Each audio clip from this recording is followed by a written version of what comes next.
So my knowledge of the Indian economy, particularly the Indian industry, and for that part, particularly the Telangana industry is very, very rudimentary. So therefore, I will restrict myself to certain macroeconomic issues. And to say, I mean, to speak to the industrialists, the galaxy of the industrialists sitting on the dais and sitting there, it's like, selling coal to the new Gazette. I mean, it's a very heroic attempt on my part to say authoritatively on anything regarding industrialization in Telangana and what needs to be done to take the initiative forward. Let me start with the trends of industrial growth, more particularly the growth of the manufacturing sector in India and Andhra Pradesh. India and Andhra Pradesh have been taking, India has been a leading country in so far as economic growth is concerned, and Andhra Pradesh also continues to be one of the leading states in terms of registering higher rates of economic growth. The striking aspects of India's development has been the dynamism of the service sector, while in contrast, manufacturing has been less focused, contrary to the experience of other emerging economies in the world, where manufacturing has grown much faster than the GDP. Consequently, manufacturing sector's contribution to GDP has stagnated at around 16%, raising questions about India's development strategy, especially its implications for generating adequate employment opportunities. Additionally, employment in the manufacturing declined in absolute terms from 55 million between 50 million between 2004 and 2007. And this is a matter of serious concern that we have when we have a demographic dividend of large number of people in the working age group. The story of manufacturing growth in Andhra Pradesh is no different. Manufacturing sector contributed around 12% about 10 years ago. It contributes around 10% today in the state income. Barring the districts of Rangareddy, Medak and Nalgonda, the share of the manufacturing in last state is very, very negligible. It is much below the state average of 15%. So the immediate task for Telangana is to put manufacturing on a fast track. In order to create a paradigm shift in the manufacturing sector, it is essential to consider the objectives over a long time frame, say 10 to 15 years.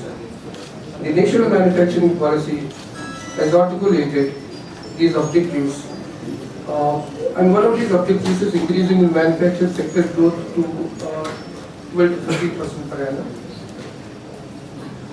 and to increase the share of the manufacturing sector to about 25% of the state income by about 2025.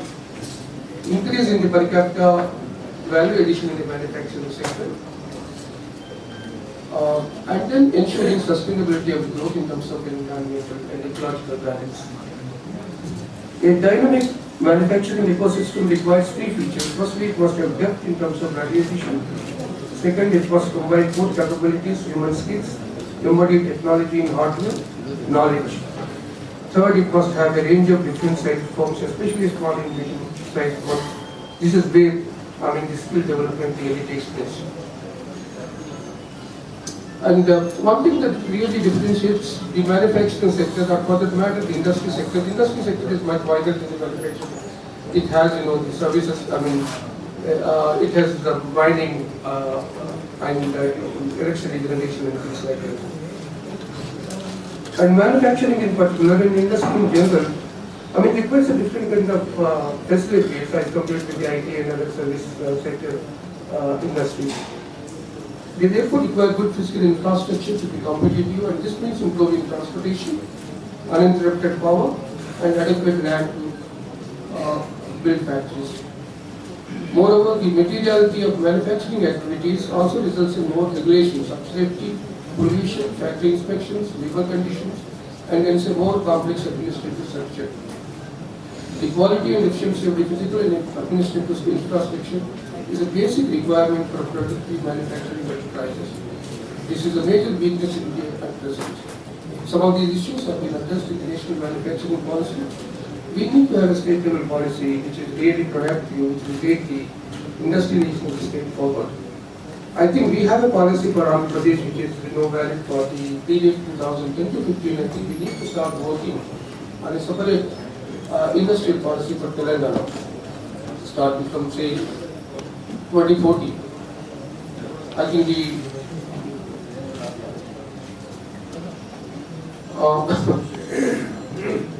here is a request for me to speak in Telugu. Okay, I'll try.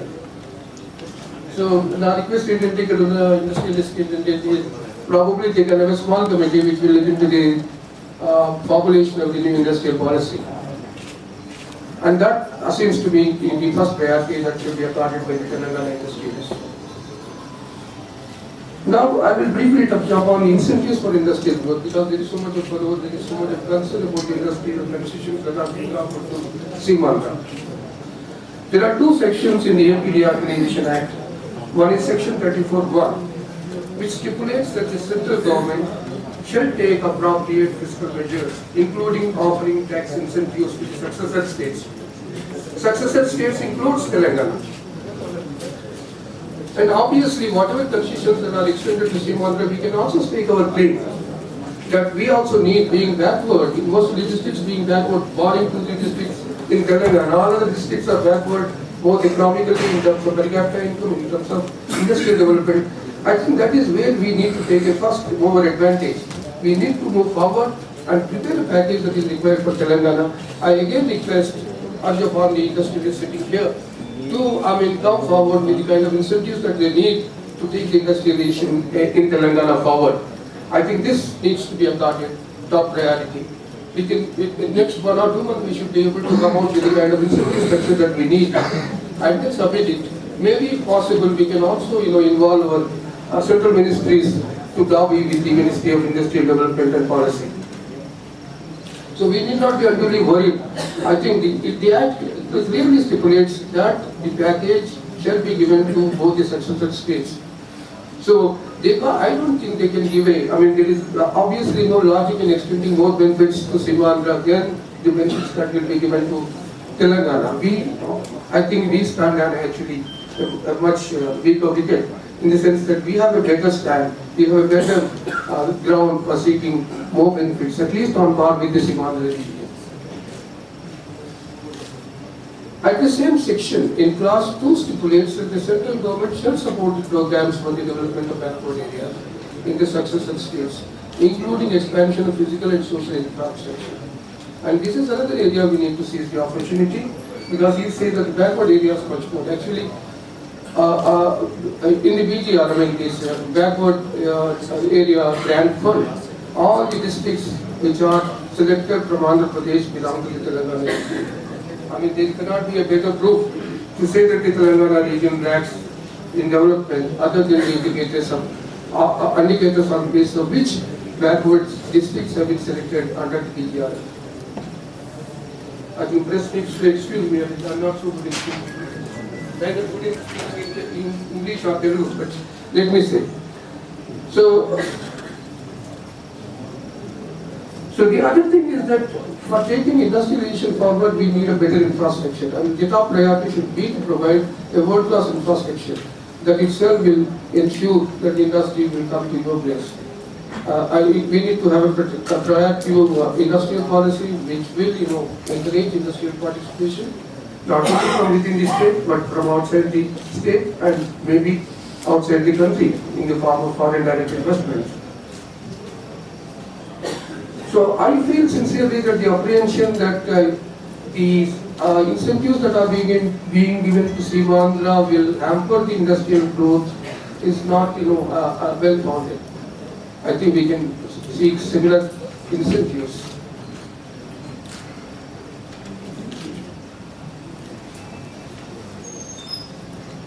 But we need to be vigilant and ensure packages of incentives given to both the successor states is uniform. Otherwise, there is a possibility of Seemandhra region emerging as a favored destination for the industry and the mass of Telangana. We need to submit a memorandum to the center seeking a package for the development of industry in Telangana. Currently, there are basically, I will come to the special category states. I think Sudhi did mention about the special category states. I will somewhat elaborate on what he has said a little later. Currently, there are three models of incentive structures that are being offered by the central government. The most favorable package is the one given to the northeastern states. Incidentally, these are also all the northeastern states are special category states. And this package consists of 30% subsidy on investment in plant and machinery, subject to a ceiling of 1.5 crore, and 3% interest subsidy on working capital, 100% subsidy on investment insurance premium, and excise and income tax concessions for a period of 10 years. And more or less similar concessions have been extended to Himachal Pradesh and Uttarakhand, initially for a period of 10 years, and last year I think the concessions were extended for another period of 4 years. So, but these packages actually there are, and Jammu and Kashmir is the most preferred kind of a package that has been given. I think they get other benefits also, in addition to those given to the northeastern states and Himachal Pradesh and Uttarakhand. So we can take components from these incentive structures that are being given to different states. And one clarification that I want to make here is that these incentives have been given to these states, these three categories of states, not because they are special category states, but because they needed some kind of incentives for taking the industrialization forward, because of their backwardness. Otherwise, there should have been a uniform policy, uniform package of incentives for all the special category states. Here the government of India has made a distinction. Incidentally, the packages that have been given to the states are basically, almost all the states which have got packages are incidentally the special category states.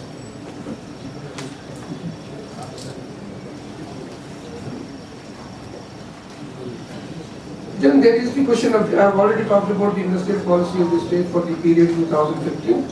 A number of concessions are also being offered, and the industry has the option of either taking the incentives being offered by the state or the incentives being offered by the center, whichever incentives are attractive to them.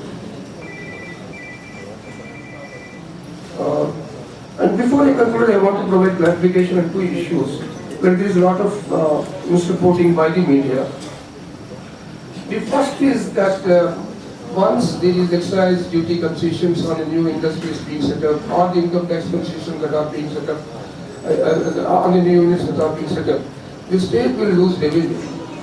I mean, this is totally unfounded. In the current dispensation, what really happens is that no matter where the tax is collected, all the tax that is collected by the central government is pooled into one kitty. And 30% of that kitty is being given to the states, and our share in that 32% is 65-9%. So no matter what revenue that we contribute towards income tax or excise duty, we continue to get our kitty from the general pool of revenue that is being collected by the center. Whatever money that we get as tax share in the central taxes has nothing to do with what is being collected in the state. So we are not going to lose a penny. Maybe we lose a couple of hundred here and there, but there is not going to be any substantial loss if the government of India extends excise duty and income tax concessions, 100% income tax concession on the new industries or the substantial expansion of industries that are already in place. So this is one thing that I wanted to clarify. The other is about the special category states. I think Sudhir Reddy has already mentioned what really decides which state should be a special category state and which state should not be a special category state.